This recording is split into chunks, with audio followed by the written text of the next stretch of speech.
Halo teman-teman, selamat datang di channel Alurnesia. Hari ini aku akan membahas sebuah alur cerita film yang berjudul Manual de Amor 2. Nah, kira-kira bagaimana keseruan dari alur cerita film yang satu ini? Yuk langsung aja ya teman-teman, kita masuk ke dalam alur ceritanya. Film dibuka dengan memperlihatkan seorang penyiar yang nyeritain tentang Eros, yaitu perasaan cinta yang ada di dalam hubungan pacaran maupun suami istri. Lalu berpindah ke seorang pemuda bernama Nicola yang lagi nyetir sambil ngedengerin podcast itu. Tapi nasib Nicola gak kurang beruntung. Gimana dia itu akhirnya ngalamin kecelakaan sampai akhirnya patah ya kakinya dan harus dirawat di rumah sakit. Sekarang Nicola jadi nggak bisa jalan alias semi lumpuh. Karena terapi tambah latihan dia bakalan bisa pulih lagi. Di sana dia punya teman yang namanya Dario. Karena Dario jadi Nicola ini nggak kesepian. Kelihatan dari mereka yang masih tetap bisa main-main pakai kursi rodanya itu. Lalu mereka pun ditegur sama perawat di sana karena balap kursi roda itu, dan mereka disuruh balik ke kamarnya mereka masing-masing. Lalu pas mereka udah di kamar, Dario ini terus bilang kalau omongan-omongan dari dokter dan perawat itu semuanya omong kosong, jadi jangan terlalu diturutin. Tapi tiba-tiba datang wanita perawat yang diperanin sama Monica Bellucci, dan di sini mereka berdua langsung terpukau sama parasnya Lucia, dan akhirnya si Nicola pun dikasih tahu kalau nanti dia bakalan diterapi di ruang gym sama Lucia ini. Pas lagi diterapi, Nicola terus-terusan salfok dan kayaknya Nicola ini jatuh cinta pada pandangan pertama pada Lucia. Sampai-sampai otongnya di sini Nicola bergejolak mulu. Tapi Lucia yang udah terbiasa sama hal begituan pun cuma bisa senyum-senyuman aja karena terus-terusan kebayang sama Lucia. Akhirnya pas malam si Nicola ini pun ngigo sambil membangunin ya si Dario. Pas paginya si Dario dan Nicola lagi main basket dan ada pacarnya Nicola di sana yang namanya itu Sarah. Di situ Dario mengancam Nicola bakalan ngasih tahu Sarah kalau Nicola ini naksir sama susternya. Tapi ternyata itu cuma bercanda doang. Karena si Dario malah bilang ke Sarah kalau Nicola ini sayang banget sama dia. Terus pas sorenya Nicola lagi-lagi diterapi sama Lucia, dimana hal itu malah bikin Nicola jadi berimajinasi kalau si Lucia ini nyuruh Nicola buat megang batangnya. Tapi bagus karena imajinasinya itu udah, dia akhirnya bisa ngegerakin kakinya lagi. Nicola pun senang banget, begitu juga dengan Lucia. Pas Nicola balik ke kamarnya, ternyata Dario udah nyiapin satu fisioterapis pribadi yang ternyata adalah cewek PO-nya si Dario. Nicola pun diminta untuk jagain dia selagi Dario ini lagi fisioterapi. Tapi walaupun gitu akhirnya juga ketahuan sama susternya pas si fisioterapi itu keluar. Di samping itu si Nicola terus-terusan merhatiin Lucia sambil ngejalanin perawatannya itu. Padahal Sarah pacarnya juga terusan didampingi dia. Sampai akhirnya di sini Nicola bisa berdiri sendiri walaupun masih belum terlalu lancar. Dan besoknya si Lucia mulai nyadar kalau Nicola ini tertarik banget sama dia. Walaupun di sini Nicola udah caper-caper dengan cara mau kabur untuk minum bir, tapi di sini Lucia peduli dan ngeberhentiin dan menyuruh Nicola buat balik ke kamarnya. Pas malamnya si Nicola kebangun dengan lihatnya teman yang lagi ngelakuin nyut-nyutan bersama PO-nya. Dan di sini Nicola pun jadi ngerasa gak nyaman. Tapi besoknya habis selesai terapi, si Nicola ini pergi ke kamarnya dan dapat kabar kalau Dario bakalan dipindahin ke rumah sakit lain karena kemungkinan sembuhnya yang terlalu kecil. Mereka berdua pun berpisah dengan lumayan dramatis dan sedih. Terus pas malamnya si Lucia pun pergi party bareng sama teman-temannya karena dia dalam waktu dekat bakalan kawin. Tapi obrolan teman-temannya itu terlalu mojokin dia, dimana akhirnya dia jadi gak nyaman dan akhirnya pergi dari sana. Pas Lucia di luar, dia pun melihat ada ABG yang lagi pacaran dan ubu-ubuan. Karena iri, akhirnya di sini dia langsung pergi ke tempatnya Nicola dan ngajak Nicola untuk minum-minum yang akhirnya berakhir pada nyut-nyutan ya antara perawat dengan pasiennya itu. Ternyata di sini nyut-nyutan itu jadi perpisahan antara mereka karena besoknya ternyata si Nicola udah boleh pulang karena kondisi kakinya yang semakin membaik. Film ini pun berlanjut ke part 2. Masih di rumah sakit itu, di sini ada sepasang suami istri yang melakukan konsultasi terkait pembuatan bibit bayi, di mana ternyata pasangan itu nggak bisa nih punya anak karena bibitnya itu kuat, jadi kayak memang kurang banget. Dan ternyata di sana ada beberapa metode pembuatan bayi yang dilarang sama pemerintah. Sampai akhirnya pasangan suami istri ini melakukan terapi hormon yang membuat pasangan ini jadi susah akur. Lalu di sini Franco si suami mengajak istrinya untuk dinner romantis di restoran, tapi karena terapi hormon itu jadinya kesehatannya Manuel ini lagi agak terganggu. Sampai akhirnya mereka berdua malah ribut di restoran tersebut.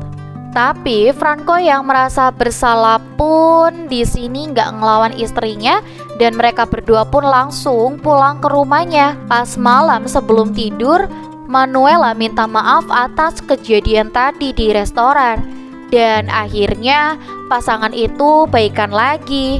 Dan Franco pun cerita kalau mereka melakukan pembibitan di mana-mana sampai lahirnya 6 bulan kemudian atas arahan dokter mereka pun pergi ke Barcelona untuk melakukan program pembibitan bayi. Nah, di sana mereka terus mengikuti arahan dokter sampai akhirnya ada pasangan gila yang mengajak mereka untuk berenang di lautan Mediterania. Karena berenang itu akhirnya pas malam Franco jadinya sakit dan gak bisa berenyut-nyut sama istrinya sesuai arahan dari si dokter.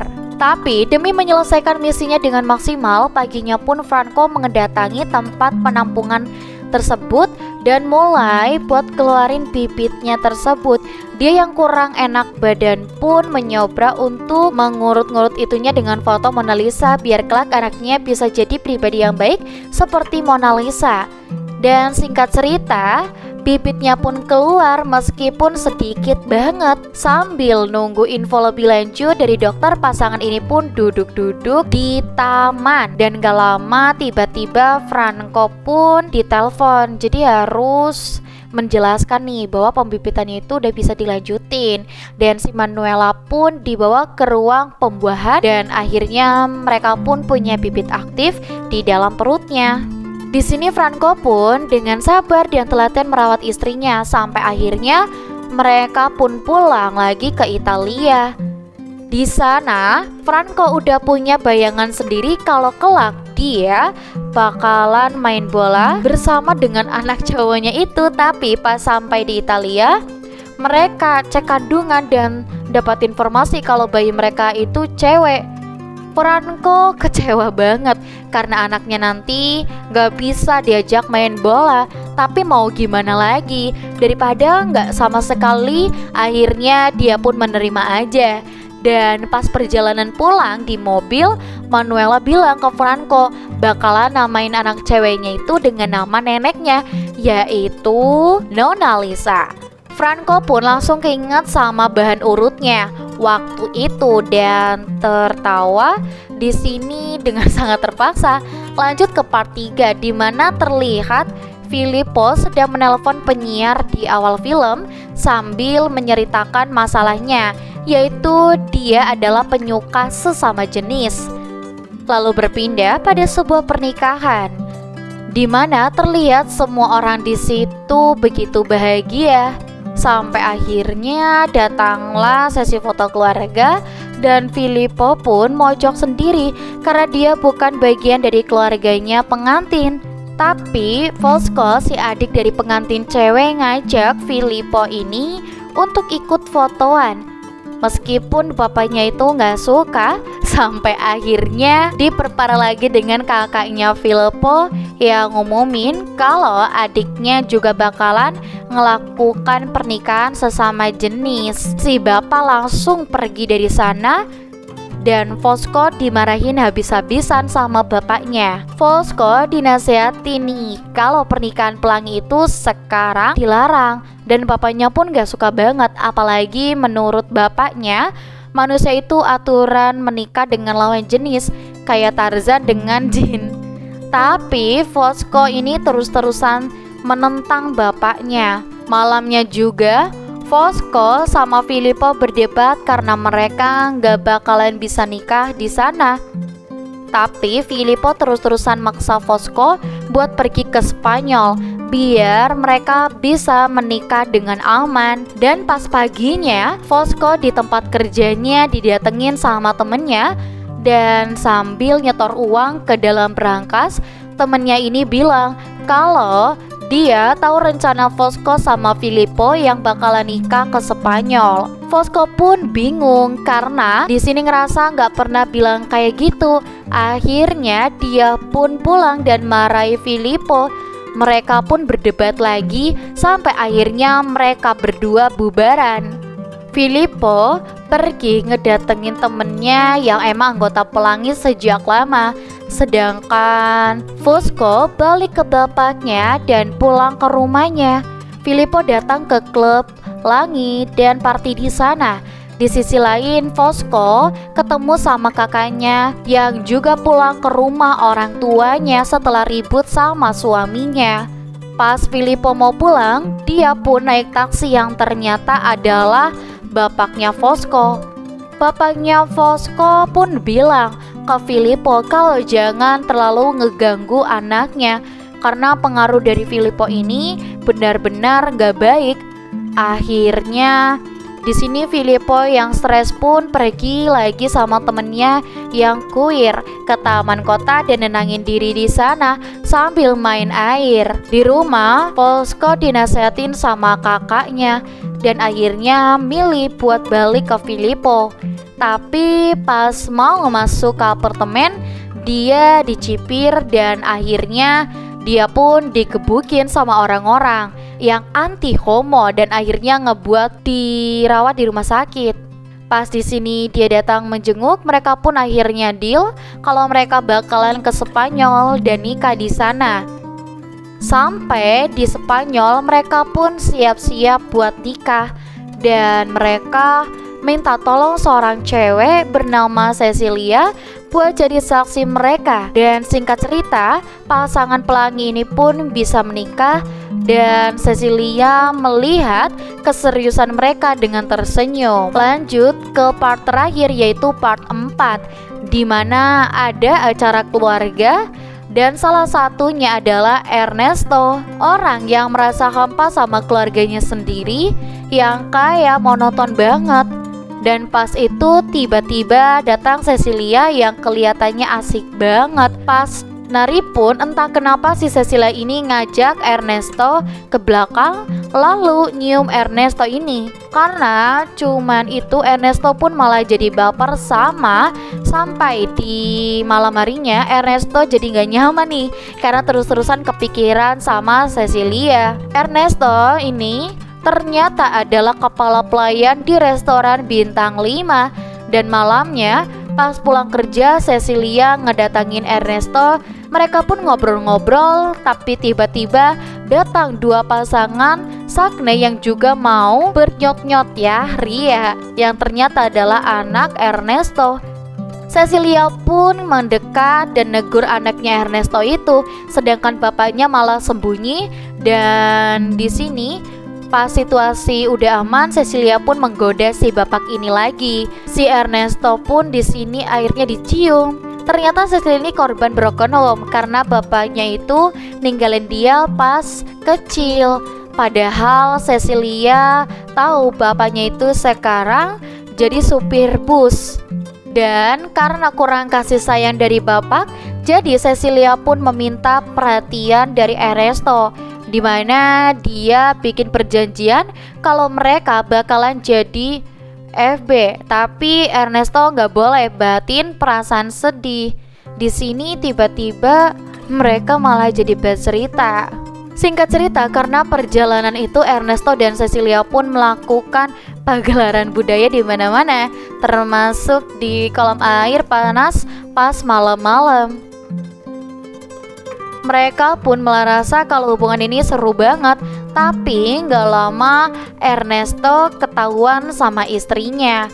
Istrinya Ernesto pun gak ada masalah dan malah maafin Ernesto. Nah, karena itu Ernesto jadi ngerasa istrinya itu sengaja bilang kayak gitu biar Ernesto ini jadi ngebatin. Ernesto pun malah pergi dari rumahnya sendiri. Dia pun ikut pergaulan malam bareng sama Cecilia. Tapi tiba-tiba dia kena serangan jantung pas lagi dugem. Ernesto pun akhirnya dirawat di rumah sakit yang bikin dia jadi sadar kalau pergaulannya Cecilia gak cocok dengan dia. Dan mereka pun akhirnya memutuskan untuk berpisah dan tetap menjadi teman saja. Cecilia pun mengambil foto anaknya bareng papanya sebagai kenang-kenangan karena dia bakalan pergi jauh dari sana. Dan film pun berakhir. Nah, gimana nih teman-teman untuk alur ceritanya? Ya dark banget sih ya, ternyata kayak gitu tuh. Nah, untuk teman-teman di rumah yang mungkin penasaran dengan alur cerita film yang lainnya, jangan lupa nih untuk pantengin terus channel YouTube Alurnesia. Dan kalian juga jangan lupa untuk like, komen, dan juga subscribe ya. Kita akan bertemu kembali di video selanjutnya ya. Sampai jumpa semuanya, dadah.